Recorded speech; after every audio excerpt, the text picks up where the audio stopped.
Hello friends, welcome to Rakul Pictures. आज हम लोग त्रेता युगीन एवं रामायण कालीन राम रेखा आश्रम की चर्चा करेंगे, राम रेखा नदी की चर्चा करेंगे और सीता जी द्वारा दिए गए श्राप की चर्चा करेंगे।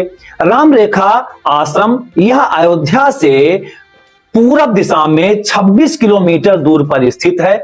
भगवान राम माता सीता के साथ विवाह के पश्चात जनकपुर से अयोध्या आते समय इस स्थान पर रुकते हैं और रात्रि विश्राम करते हैं। यह स्थान बस्ती जिले में पड़ता है। बस्ती जिला यह वशिष्ठ की कर्मभूमि कही जाती है और इस स्थान पर रात विश्राम करते हैं। सीता जी को जल की आवश्यकता होती है। जल की उपलब्धता न होने के कारण रामचंद्र जी एक बाण चलाते हैं और उस स्थान पर एक चंद्र कुंड बन जाता है। उस चंद्र कुंड से विशाल जलधारा निकलती है, जिससे 16 किलोमीटर लंबी राम रेखा नदी का निर्माण होता है।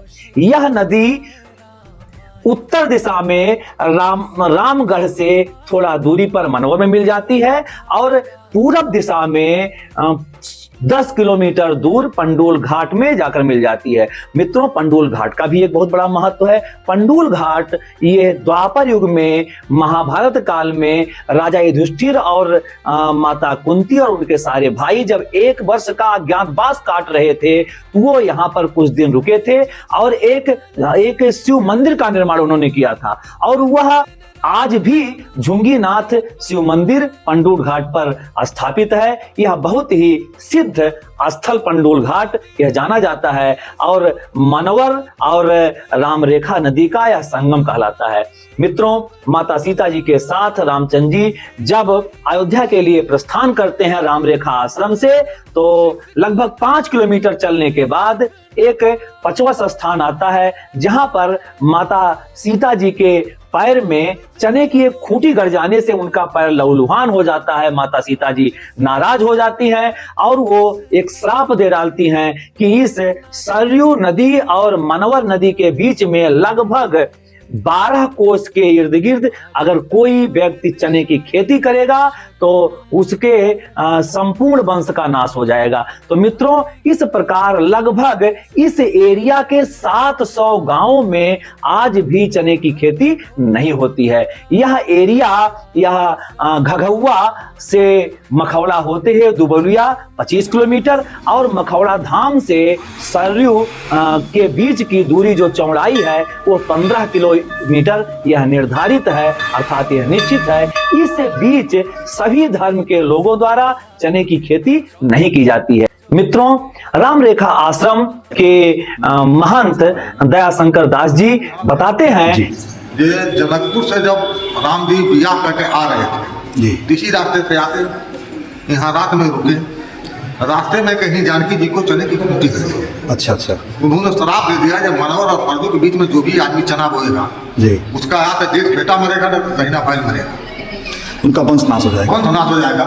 कोई एक मुस्लिम परिवार के बुझावता को उन्होंने कहा ये केवल हिंदुओं का शराब है, हम लोगों को नहीं।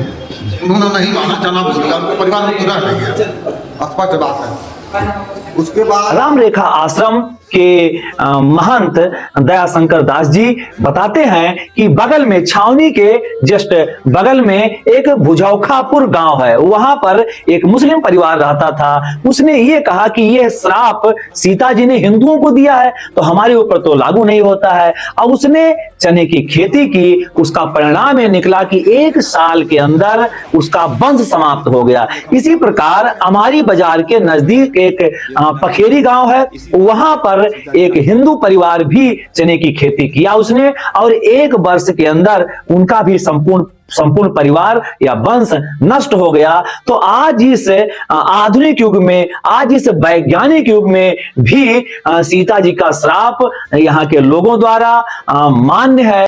मित्रों, सीता जी के उस श्राप का खौफ इस स्तर पर व्याप्त है कि लगभग इस 700 गांव के लोग अर्थात सरयू से मनोवर नदी के बीच आज भी कोई व्यक्ति, चाहे वो जिस धर्म का हो, चाहे वो जिस संप्रदाय का हो, वो चने की खेती नहीं करता है। सीता जी के श्राप से हमेशा भयाक्रांत रहता है। तो ये त्रेता युग की जो बातें थी आज भी जस की तस लागू है। मित्रों, ये आज आधुनिक युग है, वैज्ञानिक युग है, फिर भी सीता जी का जो श्राप है आज भी उसी रूप में विद्यमान है और यहाँ के लोग चने की खेती नहीं करते हैं। मित्रों, हम अपने अगले वीडियो में मखौड़ा धाम में जहां पर राजा दशरथ ने पुत्रेष्ट यज्ञ का आयोजन कराया था, अर्थात पुत्रेष्ट यज्ञ किया था, उसके बारे में चर्चा करेंगे। सिंगी ऋषि आश्रम के बारे में चर्चा करेंगे, सिंगी नारी के बारे में चर्चा करेंगे। इन सभी विषयों पर हम अपने अगले वीडियो में चर्चा करेंगे। हमारा अगला वीडियो आपके पास निरंतर मिलता रहे,